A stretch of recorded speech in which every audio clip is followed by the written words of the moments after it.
Hey guys, I'm Stephanie, your sexologist and sex coach for men. Welcome back to the What I Love About Sex podcast. Every guy has a moment where he wonders if he's big enough or good enough. Every guy at some point, for some reason, experiences erectile dysfunction or erectile dissatisfaction, like he's just not satisfied with the way that he gets hard. Every guy questions things like, shouldn't I be hard if she's naked and just past me? Is there something wrong with me that I'm not hard? No, there's nothing wrong with you. So many guys experience delayed ejaculation. 10% of men struggle with this as a more ongoing thing. 30% of guys struggle with premature ejaculation. And if it's not these challenges, you guys are constantly wondering, am I normal? Is this okay? I should always be hard. I should always be aroused if she's doing this thing. Why am I not? I wonder what he's doing. He probably has sex all the time. I'm never having sex. Why do other guys know how to read a woman's body and just know what to do and I don't? I should know everything. I shouldn't have to ask her. I shouldn't have to learn. I should just know. And none of this is true, guys. And I get so many men who come to me, and thankfully, the ones who do have enough courage to come to me to realize, hey, let me ask some questions. Let me find a resource and get some help so I can fix the damn thing, so I can get over myself, essentially. Stop being selfish. And I don't mean that in a bad way either, but like when you're so inwardly focused and you're so obsessed over yourself and doing everything perfect, you lose sight of your partner. You don't focus out. You don't focus out with love and connection. Instead, you're so self-absorbed with, am I doing this right? And I should know everything, that's what leads to anxiety. When you focus out and you get curious, that's when you start seeking answers. That's when you start asking your partner questions. You start reaching out to someone like me for actual help so you can get out of your own way. And like I mentioned, every guy goes through challenges, just like every woman goes through challenges. But more women are talking about it with their friends. You guys aren't talking about it together. I know the one client of mine who sends me referrals talks to his friends. There's basically just the one. Even my boyfriend, who has so many guy friends, like really close, great guy friends, even he was like, wow, yeah, like we just don't do that. We don't talk about that. It's my job to let you guys know that you are normal by struggling with this stuff. The biggest thing I see is men thinking they should know all the answers without ever asking their partner questions. Like, you should just know. And I get it. I get it based on what we're taught. Man should take the lead, right? He should be able to read her body.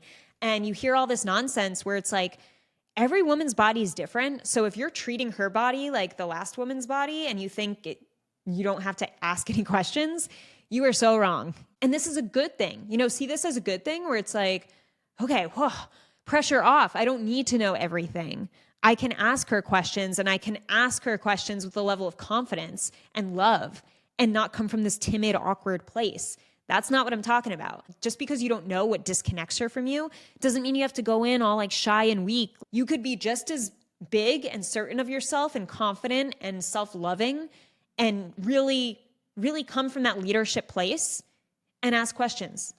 You can ask questions and still be a leader. You could do both at the same time. And those are the men who really show up in their relationships because they know this is not all about me. This is not all about my ego thinking I have to know everything and do it all perfectly without including my partner, my teammate, my partner in life. You guys are holding on to all this shame around things that you don't need to be.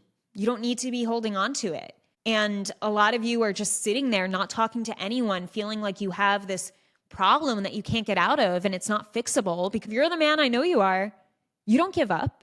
You don't get one opinion and then shy away, because I'm pretty sure you don't want to sit in shame. You don't want to feel small. You don't want to feel like you did something wrong and you're constantly blaming yourself for it and you're beating yourself up for it. There's no use for that. Get out of that space. You don't need to be there. And you get to choose, which is the awesome part.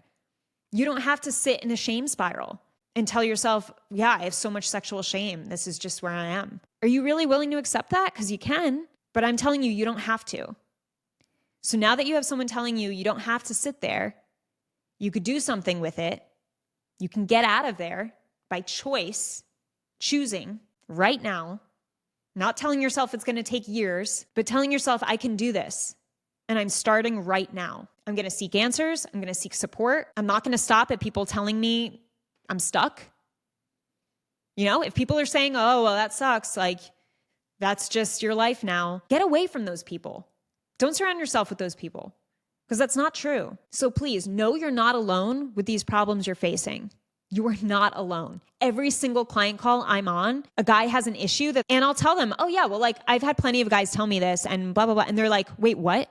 Other guys have told you this? And I'm like, yeah, I probably heard like 20 guys tell me this exact thing. And they're like, wow, I thought that was just me. And I'm like, nope, it's not just you.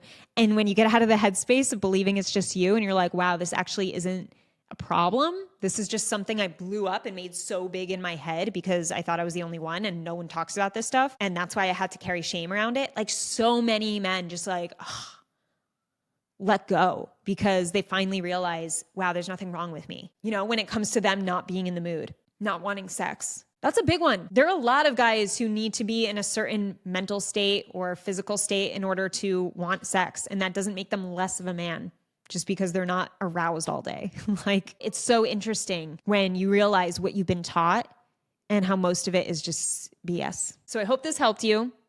If you are looking for more personal help, reach out to me. The link is in the description of this episode. If you want to work one-on-one with me, set up an intro call. Let's see if we're a good fit and let's go. Stop suppressing this shit. Stop holding all of this in and telling yourself, yeah, well, my case is different.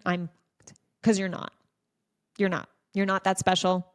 Every guy has his issues and every guy can fix his issues. So that means you can too. I believe in you. I got you. And I'll see you in the next episode.